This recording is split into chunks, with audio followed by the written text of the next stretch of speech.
I've been married to the most beautiful girl in school for 10 years, and she has never called me husband. The day she was kidnapped, no one was willing to take her place to bring her back. Everyone severed ties with her. Only I volunteered to replace her and was imprisoned in an icy water dungeon. But when she raised the ransom money, she aimed it at her crush. I want to save him. I didn't cry or scream. I simply asked her, if it hadn't been me who married you, would you be happier? Her eyelashes fluttered slightly. Finally, she lowered her gaze and, taking her first love by the hand, turned away. I'm sorry, I smiled. During these 10 years, I've heard the words I'm sorry countless times. I should have anticipated this result. I stood up, and at the last moment, I positioned myself in front of the gunpoint the kidnappers aimed at her. The corners of my lips slightly lifted. Congratulations. From now on, between you and him, I will no longer be here. When I opened my eyes, I was back to the day I confessed my love to the most beautiful girl in school. This time, I turned around and ran, blocking and deleting all her contact methods. But on the electronic screen of the building,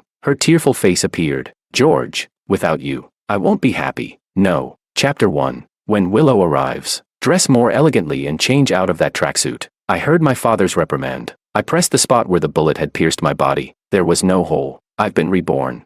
It's the day Willow comes to the Wong family to choose her partner for an arranged marriage. Now I should get up immediately, fix myself up, and give the best impression when Willow arrives. After all, during the 4 years of college, everyone knew I was in love with her. Only she didn't know. So, in my past life, when she chose me out of all the men in the Wong family, I thought I was dreaming. But now, I just messed up my hair, yawned, and said, got it, Dad, get out of here. All right, dress well. Willow doesn't like messy men. I know. My father left my room satisfied. He knows I'll do everything I can to show Willow my best side. But he's wrong. The marriage between the Wong and Liu families brought great benefits to both sides. But Willow never smiled at me sincerely. Not even in bed did she call me husband. Once, she looked at me with tears in her eyes. Do I really have to stay with you for the rest of my life? I also asked her, if I had found you first, would you love me the way you love him? I received no answer, but a simple I'm sorry said it all. If happiness can't be forced, then each one should be well on their own. Just now, there's a business opportunity in Hong Kong with great potential. Within 10 years, its value will multiply several times. Now is the perfect time to seize it. I packed my bags, opened my phone, and Willow's smile on the wallpaper hurt my eyes. It turns out, when she wasn't married to me, her smile was so bright and warm. Thinking of her tearful eyes in my past life, I opened the agenda and selected the conversation with Makoto. 3203, District C Avenue. Come confess your love. Soon after, Makoto Ito sent me a question mark. Are you crazy? I'm not lying. Today is the day she comes to the Wong family to choose her partner for an arranged marriage. She doesn't like any men except you. You already know. The Ito family is also a branch of the Wong family. If Willow chooses him, it would also be a union between the two families. But the Ito family is on the brink of bankruptcy. Although a union between the two families could benefit Willow, she would gain nothing from it. So, after discussing with my father, we decided to exclude the Ito family. I admit I have personal interests. I know that if Makoto comes, I won't have a chance. But later, my wife looked at me with tears in her eyes. Am I yours for the rest of my life? Are you happy? I wasn't happy. In this life, let each one fulfill themselves. Chapter 2. I disguised myself as a plain and unremarkable person among the guests. Gazing at Willow, who was present at the event, she still looked just like she did in the last life, with cold and distant features, as if no one except Makoto could catch her eye. After rejecting the last cousin, she impatiently glanced toward the door. She then turned to my father. Mr. Wong, is everyone here? Father smiled. Well, there's one more who hasn't arrived yet. Willow, don't worry. I'm not worried. She sat upright, her gaze once again fixed on the door. In my past life, she also looked toward the door like this, longing for the arrival of the one she loved. But after a long wait, when he didn't show up, she finally raised a finger toward me, her voice as cold as ashes. Then it's him. With one simple dismissal. I had fought for her life and death for years. I sent a message to Makoto. Aren't you coming?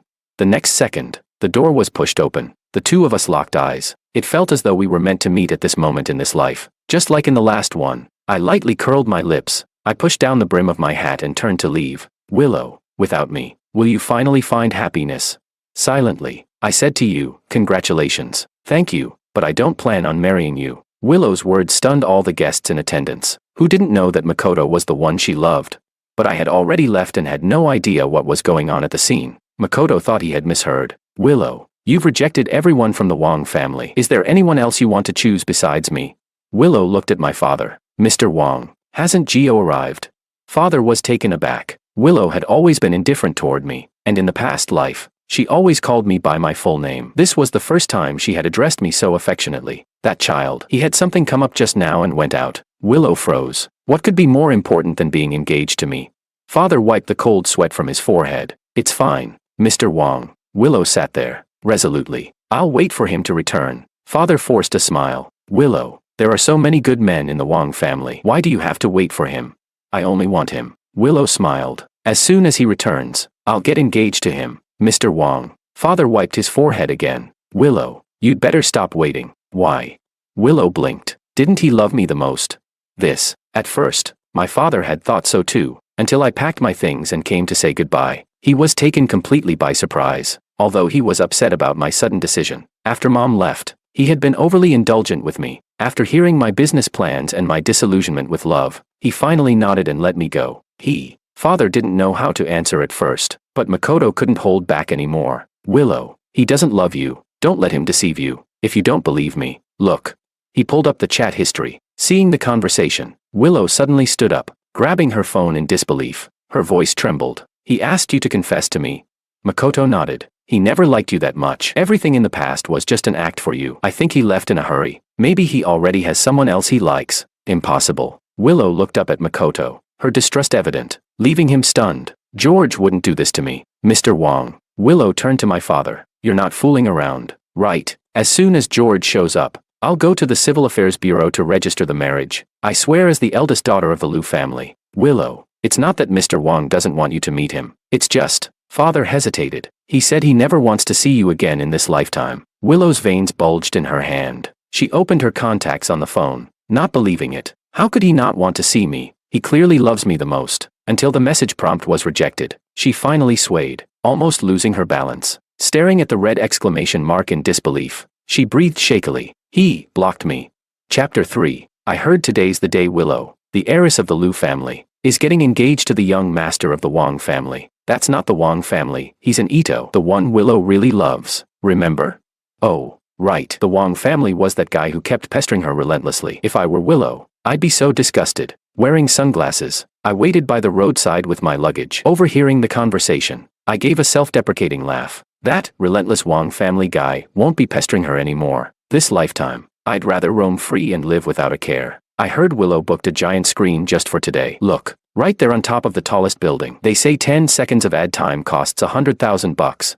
I pinched the bridge of my nose, feeling a headache coming on. Even though I've let her go, it still bothers me to see her flaunting her love with Makoto. Just as I was about to look away, a tearful face appeared on the screen. George, without you, I'll never be happy. I thought my eyes were playing tricks on me and slid my sunglasses down a bit. The woman who once shed tears over marrying me was crying now even more than in our past life. George, I'm here for you today. If you come back, I'll head straight to the Civil Affairs Bureau with you, I swear. I must be losing my mind. Willow actually wants to marry me, willingly. It must be a hallucination. Maybe my newly reborn senses haven't adjusted yet. George, I know you can hear me. If you won't respond, that's fine. I'll find you. People started whispering. Did I hear that right? Is our goddess actually confessing to that simp George? Aren't simps supposed to lose everything in the end? But that Wong family simp actually ended up winning. Their chatter forced me to face Willow's public confession head on. I patted my cheeks to snap myself out of it, double-checking that the person on the big screen really was Willow. But how is this possible? Could she truly have fallen for me? The moment that thought surfaced, I gave myself a slap. Insane. Hadn't I suffered enough in the previous life?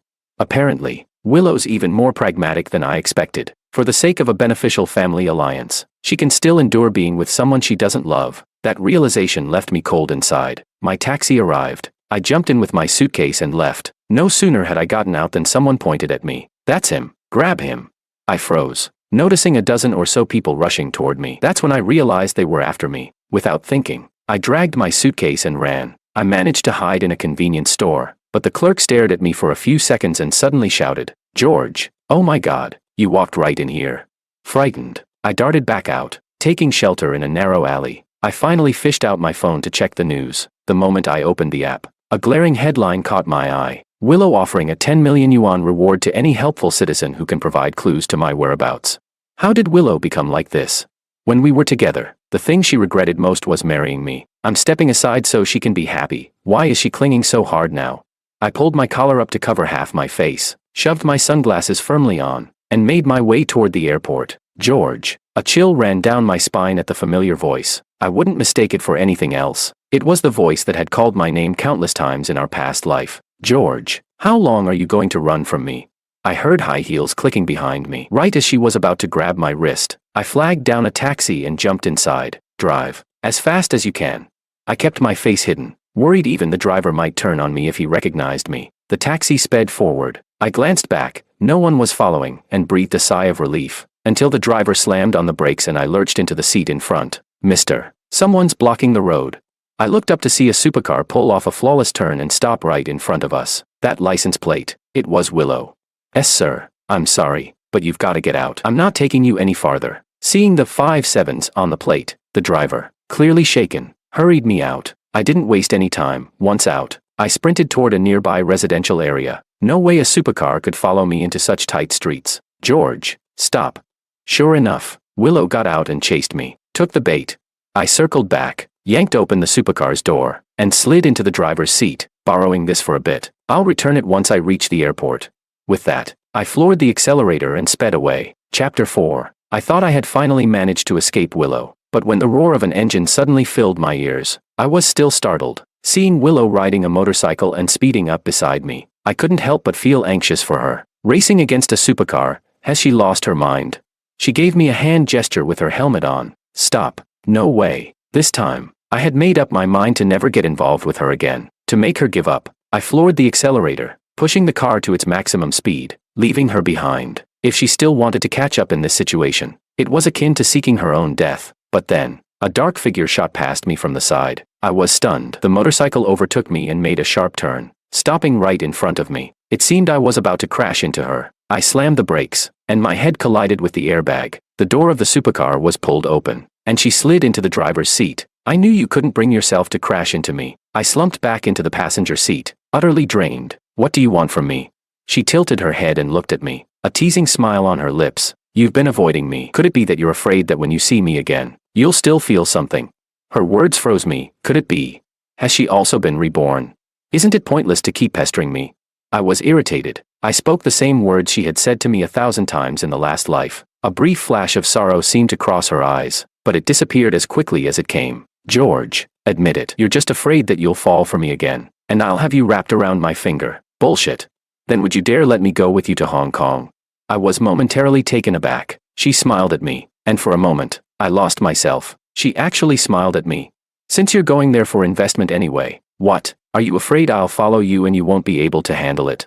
Her goading was always effective. I grabbed the lighter and lit a cigarette in front of her. She froze for a second, but instead of showing the disgust she had in the last life, she didn't seem bothered at all. I had quit smoking for 10 years for her. I exhaled the smoke. "Fine, I'll go, but don't slow me down." She didn't mind the smoke swirling around me, and instead, she leaned in closer. "You're the one who'll slow down." Ha! In Hong Kong, Willow knew the place better than I did, because in our last life, Makoto worked here. I had suggested going to Hong Kong with her before, even making a 30,000-word travel guide, but all I got was her cold reply. "Is it fun? But I don't have time to play with you." This time, however, she was much more enthusiastic. One night, she pulled me to the hotel's floor-to-ceiling windows and pointed at Victoria Harbor. "The lights look the best at this time. Look."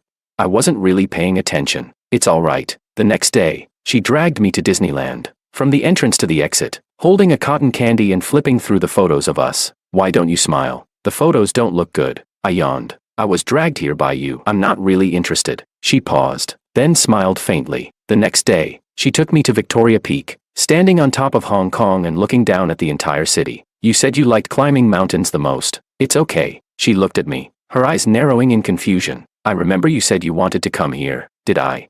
I scratched my wind-tousled hair, not caring about my image in front of her. "Don't remember." It wasn't until we stood in front of the Tianten Buddha that I finally remembered. The itinerary she had planned was exactly the same as the one I made in my past life. It was a shame, though, that the trip was far more exciting due to the person accompanying me. I never cared much for the scenery. Now, Willow was a thing of the past, and even the places I once longed to visit were nothing more than fleeting memories. After she had prayed reverently, placing incense into the incense burner, she looked at the Buddha statue and asked me, "George, are you happy with me?" "No." I couldn't lie in front of the Buddha. She turned her head to look at me. What if I'm talking about the time we spent traveling together? No. She pressed her lips together, her smile forced. Before. It was you who wanted me to accompany you here. Yeah, but it's too late now. The incense smoke curled, and her voice dropped softly. All right, I understand. After a pause, she continued, but I won't give up. She looked at me, in front of the Buddha. I won't lie. I lowered my gaze, and her bright eyes captured my attention. For a moment, I felt as if I had returned to the day I first met her. Her eyes, like a flash of lightning, struck my heart, and from then on, I dedicated my entire life to her. But that was all in the past. Do as you wish. I won't be with you. Whenever you regret it, you can walk away on your own. I turned and left. Chapter 5. Willow left faster than I imagined. The next day, when I opened my eyes, she was already gone. I called, but there was no answer, though I had let go of her. Out of a sense of humanitarian concern, I still activated my network to look for her. Seeing the unanswered messages, an uneasy feeling began to creep in. A few days later, after I had finished dealing with business matters, she still hadn't made any contact. Could something have really happened? I couldn't help but furrow my brow. Then, I received news from the mainland telling me that she had already returned. I let out a sigh of relief. At least she was safe. But when I got off the plane and passed by the park on my way home, two familiar figures stopped me in my tracks. There was no mistaking Willow and Makoto's figures. The wind blew through Willow's hair, resting on Makoto's fingertips. I heard him gently ask, "If he doesn't want you, I do." A piercing feeling spread from my chest. Although I had already planned to sever ties with Willow, I never considered her a bitter enemy. In fact, when she disappeared without a word, I was vaguely worried. If she simply backed off and parted ways with me, I wouldn't have felt anything. But now, she had come back without even a message. Seeking Makoto while still harboring deep feelings for me, it was something I simply couldn't accept. It reminded me too much of my failed past life. Forget it. We should have no further contact. She was just a karmic connection I'd carry for eternity. I didn't alert them, quietly slipping away. Then I blocked every contact related to Willow and erased all traces of her from my life. From then on, I would have no more ties to the past. The business deal in Hong Kong had been concluded, and from now on, I would only gain, not lose. With that behind me, I began to consider traveling again. The reason I had chosen Hong Kong in my past life was because Willow loved it there, but the places I wanted to go were somewhere else. Now that I no longer had a travel companion, I decided to see the world I had always wanted to explore on my own. But on the day of my departure, Willow knocked on my door again. "How much longer are you going to keep this up?" I was getting a little impatient. Willow, however, stood with her hands behind her back, leaning forward with a smile on her face. "Did you forget? Today is my birthday." I rubbed my temples. "Go celebrate with Makoto. Why come to me?" "But you're my husband." I shivered with disgust. "I'm not. Besides, we no longer have anything to do with each other. Don't come after me again." I turned to leave, dragging my suitcase, but she suddenly grabbed my arm. "George, are you done yet?" I turned and shook off her hand. "How many times do I have to say it? I'm done with you." "Done? You always wanted me to let you go. Now I've given you freedom. Why are you pestering me again? Didn't Makoto give you everything you wanted?" My voice was louder than I intended, which caught my father's attention. Seeing Willow's eyes red around the edges, he quickly punched me. "You little brat, how can you treat Willow like this?" The Wang and Lu families had been family friends for generations, and my father considered Willow like a daughter. I dodged my father's punch while trying to explain. "I didn't want anything to do with her. She's the one who won't let me go." "Ah. Sir, please stop." Willow blocked my father's punch. She turned to me, looking serious. "George, this is the last time I'll bother you. As long as you let me come with you, and spend my last birthday with me, after midnight, I'll never bother you again." I rubbed my forehead. "Really?" "Yes." She raised her right hand. "I swear, as the eldest daughter of the Lu family." I thought it over for a moment. "All right, you'd better keep your word. After today, no more bothering me." Her eyes brightened, and she jumped up to hug my arm. "Then let's go." I felt a strange tingle run through my body. It was rare for a girl to hug my arm so affectionately, especially when that girl was Willow. Chapter 6. Despite my many grievances with Willow, this was, after all, our last time together, and since today was her birthday, I didn't treat her too harshly. Even as we passed a roadside stall, I pointed at some red strings and asked her, "Do you like them? I'll buy them for you." I had no real hope she would agree. These few dollar trinkets were hardly something she would care for. I was just saying it out of habit. "Sure." When she smiled and nodded, I thought I had misheard. You would like something like this?" "I like everything you buy for me." For a moment, I thought the person in front of me, with those sparkling eyes, had been replaced. I bought the red string and tied it on her wrist. She held it up to my eyes to show the red beans attached to it. Do you know what this means? No, I replied indifferently. You're so silly. She tapped my forehead with her finger. Haven't you heard of this? On the exquisite dice, embedded with red beans. It symbolizes deep longing. Do you know what it means? I froze for a moment. I really couldn't stand her clingy, sweet demeanor. Say this to Makoto instead. I couldn't accept sharing a romantic phrase with someone else. She smiled and didn't seem to mind. Watching her cherish the inexpensive red string, I felt a little guilty. Let's go shopping. I'll cover all the expenses. Is this your gift for me? She blinked. Something like that. I haven't had dinner yet. She laughed softly and hugged my arm. You don't have to stay with me. I've already prepared everything. The door to the hotel opened, and a huge birthday cake and piles of gifts filled the room. I froze. Are these gifts from someone else? No, they're all for you. I pointed to myself. For me. But today's your birthday. Willow smiled, her eyes crinkling with warmth. Yeah, this is me making up for your birthday. Come take a look. The birthday gifts were neatly organized into categories. Each pile was labeled with an age, from birth, 1 year, 2 years, 3 years, all the way up to 32. 32. In my past life, Willow and I had married at 22, and 10 years later, I died for her. I had celebrated over 10 birthdays with Willow, and yet, she never remembered my own birthday. Is she making up for the birthdays I missed in the past life? Clearly, it's your birthday, but you're celebrating for someone else. I looked at her. Are you moved? She tilted her head, looking at me. Moved? I answered flatly, without emotion. If anyone did something like this, anyone would be moved. If anyone else did it for me, I'd feel the same. The implication being that this gesture wouldn't make me change my mind. I know. She lowered her gaze. I didn't expect to change your mind. Hearing the slight sorrow in her voice, I couldn't bring myself to spoil her birthday. Then, what do you want? I'll make it up to you. Well, it seemed she had been waiting for this moment. Will you accompany me to a Buddhist temple? Chapter 7. I accompanied her to the Buddhist temple, where we made offerings. She took out a ring. The design was strikingly similar to the wedding ring we had in our past life. George, I have one last wish. Will you help me put it on? I furrowed my brows. Are you asking me to propose? Ha ha ha. She laughed out loud. So, would you? In front of the Buddha. One could not lie. I shook my head. I wouldn't. She continued smiling but sighed. I knew you'd answer like that. Don't worry. It doesn't have any special meaning. I just wanted you to put a ring on me. I swear on the Buddha.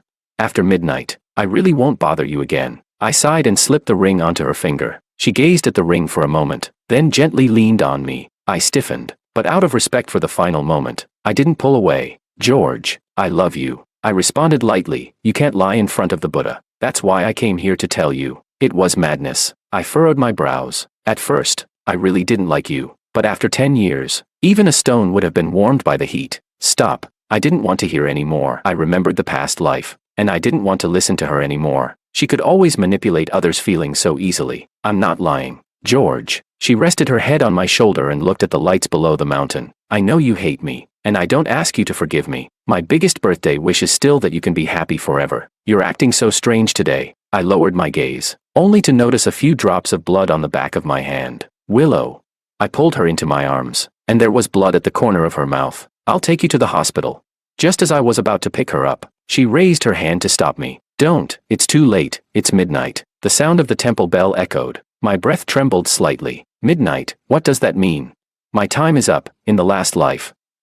I should have died a long time ago, this life with you. I begged for it. What are you saying, George? Her bloodied lips curled up slightly, and she raised the hand with the ring. Thank you for putting the ring on me. I truly love you. Her hand fell into mine, and the space between our palms was filled with slick, warm blood. Her eyes reflected the lights from the thousands of homes. I wish time could just freeze. At this moment, the person in my arms was silent. My hand stiffened. I suddenly felt an emptiness in my heart. Chapter 8. Willow's side story. I knew from an early age that I was just a character in a novel. By chance, I discovered my fate. It was to be shot in the heart by a kidnapper. But tragically, by this point, I had already fallen in love with George. I wanted to begin accepting the love he offered me, to bear his children, and grow old with him. But fate played a cruel joke on me. With only a few years left to live, I looked at the man sleeping beside me. My fingers lightly traced the sharp contours of his face, and I couldn't help but cry. By the time I die, he will be 32. There's still so much of his life ahead. Let him hate me. Let me be the wicked woman in his heart, the one who loved another man. That way, when I leave, he can easily let me go. I threw all the birthday gifts I had prepared for him into the fire, even the roses he gave me. Then, when he comes home and sees the ashes of the roses, I'll coldly smile at him, No amount of roses will create love. Don't waste your efforts. The day the kidnappers took me, I never thought he would die for me. So when I had the chance to redeem someone, I chose Makoto without hesitation. I knew the plot. The kidnapper's target was me. The ransom was just a way for him to seize my assets before I died. That bullet would pierce my chest as I walked away with Makoto. I didn't regret it. When he saw me choosing another man, he would surely let go of me. But I never expected him to break free from the plot and step in front of the gun. I made a pact with the system to reset everything to how it was before, even though my death had been blocked by him, and this life would allow me to live 100 years. I didn't want that. I wanted to save him, even if I could only live until my next birthday. But I didn't expect that he, too, had been reborn. Perhaps this was fate's way of allowing us another chance. We still had a few months together. In the last life, I made him chase me for so long. What's wrong with me chasing him this time? If I don't succeed, it doesn't matter. After all, I am a dying person. As long as I can relive the beautiful moments we once had, even for just a moment, it will be enough. The most important thing is to say the love I couldn't express in my previous life, in front of the Buddha. One cannot lie. Husband, I love you. In this life, may you live a long, healthy life and enjoy happiness.